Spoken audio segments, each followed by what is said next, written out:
안녕하세요. 저는 매직TV 시청자 여러분. 오늘도 이렇게 소중한 시간을 내주시고 제 영상을 시청해주셔서 감사합니다. 오늘은 2022년 8월 7일 새벽 시간입니다. 오늘 나눌 주제는 금융감독원에서 발표한 금융 꿀팁 200선 중에 카드 분실 도난 피해 예방 요령에 대해서 한번 알아보도록 하겠습니다. 총 4가지의 사례를 우선 들고 있는데요. 한번 보시죠. 첫 번째 사례가 있습니다. 직장인 A씨는 본인의 카드가 분실되었던 사실을 알았으나 설마 타인이 사용할 거라는 것은 생각하지 못했고요. 업무가 바빠서 이틀 후에야 분실 신고를 했다고 합니다. 그 사이에 카드를 습득한 제3자가 420만원을 부정 사용했다고 하고요. A씨는 카드사에 제3자가 부정 사용한 금액을 보상 요청했으나 카드사는 지연 신고 등을 이유로 부정사용 금액의 절반만을 보상했다고 합니다. 꼭 지연 신고하시지 마시고요. 즉시 신고하셔서 이런 피해, 어떻게 되면 보상을 못 받는 피해를 입게 되는 거죠. 철저히 즉시 신고하시길 추천드리겠습니다.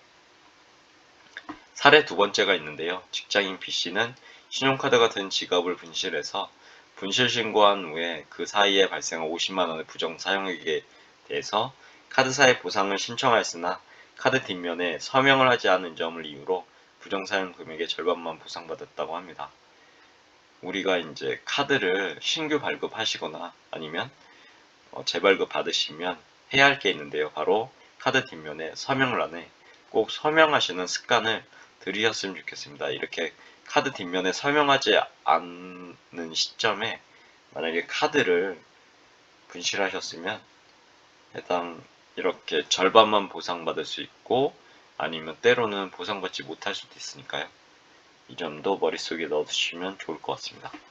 사례 세 번째, 자신의 생년월일을 신용카드 비밀번호로 사용하던 직장인 C씨가 있었습니다. 신분증과 함께 신용카드를 분실하게 되었고요. 카드사에 즉시 분실 신고를 하였으나 이미 제3자에 의해서 200만원의 현금 서비스가 이용된 상태였다고 하고요. 카드사는 본인 과실에 따른 비밀번호 관리 소홀 등을 이유로 보상을 거절했다고 하니까요.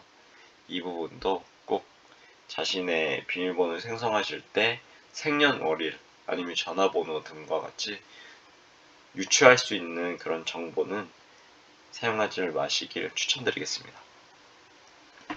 사례 네 번째, 전업주부 D씨가 있었는데요. 고속버스 승차권 구입을 위해서요. 배우자 E씨에게 신용카드를 잠시 빌려 사용한 후 이를 계속 소지하던 중 카드를 분실하였고 분실된 카드로 100만원의 부정사용이 발생해서 카드사에 보상을 요청하였으나 가족에게 일시적으로 카드를 대여한 점을 이유로 절반만 보상받았다고 합니다. 이 경우는 가끔 이뤄질 수도 있는데요. 꼭 자신의 신용카드는 자신이 관리하고 그렇게 사용해야 될 것 같습니다. 그리고 아래는 금융감독원에서 발표한 카드 분실도나 피해 예방 요령 10가지에 대해서 이렇게 나와 있는 부분인데요. 한번 차근차근 알아보시죠. 첫 번째, 카드는 꼭 필요한 경우에만 발급받고 사용하지 않는 카드는 해지하길 추천드립니다. 보면은 신용카드는 꼭 필요한 경우에만 발급받아야 되고요. 사용하지 않는 카드가 있을 때는 꼭 해지하시는 습관을 들이셔야지 혹시나 추후에 카드 분실 도난이 발생할 때 피해를 예방할 수 있게 되겠죠. 두 번째, 부정사용 피해 최소화를 위해서는요, 이용 한도를 가급적 적게 설정하라고 합니다. 저 같은 경우도 우선 카드를 사용하다 보면 카드사에서 이용 한도를 증액시켜 주겠다라는 문자나 아니면 카카오톡을 이렇게 받게 되는데요. 꼭 무조건 이용 한도를 높게 설정하지 마시고요. 자신의 이제 생활 패턴이나 자신의 사용 내역들을 확인해 보시고 꼭 필요한 그런 한도만 이렇게 설정하시면 좋을 것 같습니다. 그래서 보시면 카드 분실 도난으로 인한 부정사용 피해를 줄이기 위해서는 카드 이용 한도를 가급적 적게 설정하는 것이 좋다고 하고요. 자신의 결제 능력과 평소 이용금액 범위 내에서만 이용 한도를 설정하고 이용 금액이 혹시나 늘어날 경우 나중에 이용 한도 증액을 신청하는 것이 혹시라도 발생할 수 있는 카드 분실 도난에 따른 피해를 줄일 수 있는 대비책이라고 하네요. 세 번째, 타인이 유추할 수 있는 비밀번호 사용은 금물이라고 하죠. 위에 사례에서 알아본 것과 같이 카드 비밀번호를 이제 유출을 할 수 있습니다. 그때 이제 만약에 생년월일이나 전화번호 같이 누구나 쉽게 추정 가능한 개인정보를 비밀번호를 사용한다면 어느 누구라도 그 비밀번호를 통해서 부정사용할 수 있으니까요. 꼭 해당 비밀번호를 사용할 때는요. 생년월일이나 전화번호는 배제하시고 그 외에도 쉽게 추정할 수 있는 개인정보는 사용하지 않기를 추천드리겠습니다. 네 번째, 카드를 발급받는 즉시 카드 뒷면에 서명을 해야 되죠. 위에서 사례 알아본 것 같이요. 만약에 서명을 하지 않은 채 분실하게 된다면 부정사용이 발생할 거고 그 발생한 경우 본인도 책임을 부담할 수 있다고 하니까요. 꼭 카드를 새로 발급받거나 아니면 중간에 재발급 받으실 때는요. 카드를 뒤쪽을 펴서 사인하시는, 서명하시는 그런 습관을 꼭 들이시길 추천드리겠습니다. 다섯 번째, 카드를 대양도하지 않도록 주의. 보통은 이제 카드를 가족들에게 양도하거나 타인에게 양도할 수도 있는데요. 절대로 이렇게 하시면 안 되고요. 본인이 꼭 직접 보관하고 관리하시길 추천드리고요. 그리고 만약에 가족에게 신용카드를 대여해서 또는 양도해서요. 부정사용이 발생한 경우 본인이 책임을 부담할 수 있다고 하니까요. 이 점도 꼭 머릿속에 넣어두시길 추천드리겠습니다. 여섯 번째는 카드 분실 도난 시 즉시 카드사에 신고하라고 하네요. 카드 회원이 카드 분실 도난 사실을 인지했는데도 신고를 지연 신고하는 거죠. 위에서 사례 알아봤잖아요. 그 책임 전부 또는 일부를 부담하게 된다고 하네요. 혹시나 해외여행 중에 만약 카드가 없어진 것을 인지한 경우에도 국내에 이제 가족이 있으니까요. 가족 통해서 분실 신고나 이용 정지를 신청해야 된다고 합니다.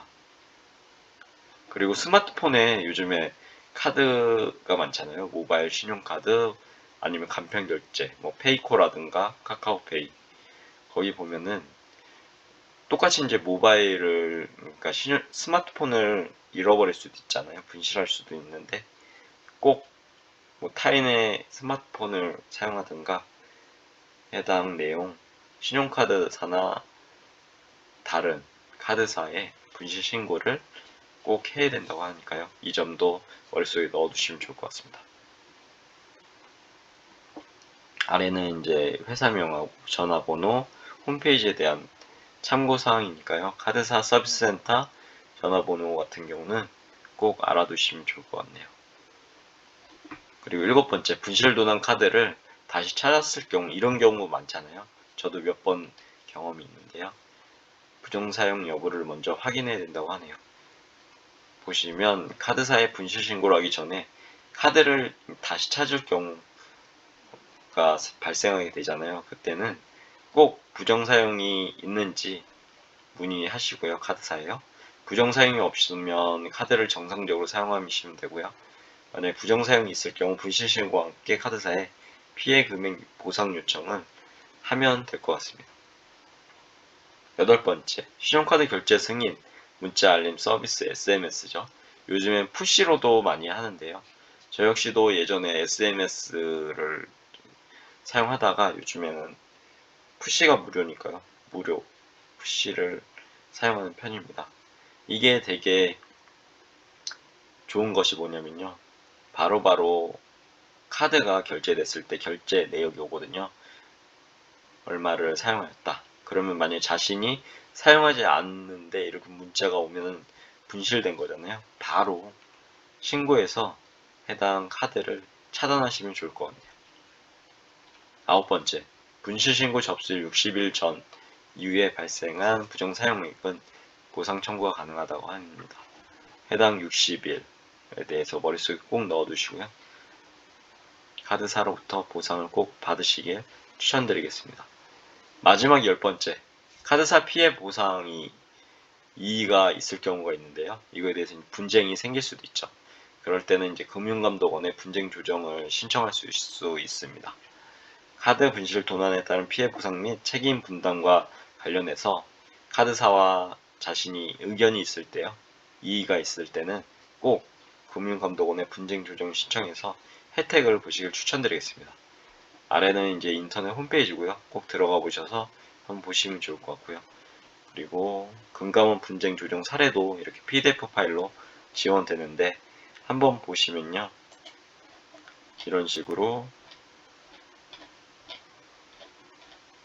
여기 금융 분쟁 조정 사례집 해서 있습니다. 발간사 있고요. 그리고 총 목차, 금융 분쟁 조정 제도의 개요, 금융 권역별 주요 조정 사례, 은행 및 중소서민금융, 그리고 금융 권역별 주요 조정 사례, 금융 투자, 주식, 펀드 이렇게 되겠죠. 부동산 펀드 관련해서도 요즘 핫 이슈인 반대 매매에 대한 것도 있고, 임의 매매, 전산 장애 등등이 있습니다. 해당 자료도요, 꼭 다운로드 받아보셔서 한번 읽어보시는 그런 여유와, 그리고 여기 보면 자신이 만약에 해당 사례에 속한다고 하면 꼭 읽어보시길 추천드리겠습니다. 그러면 해당 방안, 그리고 대안, 어떻게 대처해야 될지 그래서 알 수 있으니까요. 해당 자료도 꼭 숙지하시길 추천드리겠습니다. 아무튼 오늘은 금융감독원에서 발표한 카드 분실 도난 피해 예방 요령에 대해서 같이 공부해보시고 알아보셨는데요. 함께 공부해주셔서 진심으로 감사드리고요. 어느새 일요일이 왔습니다. 일요일도 가족과 행복하시고요. 오늘 영상은 여기까지입니다. 이상입니다. 감사합니다. 좋은 하루 되세요.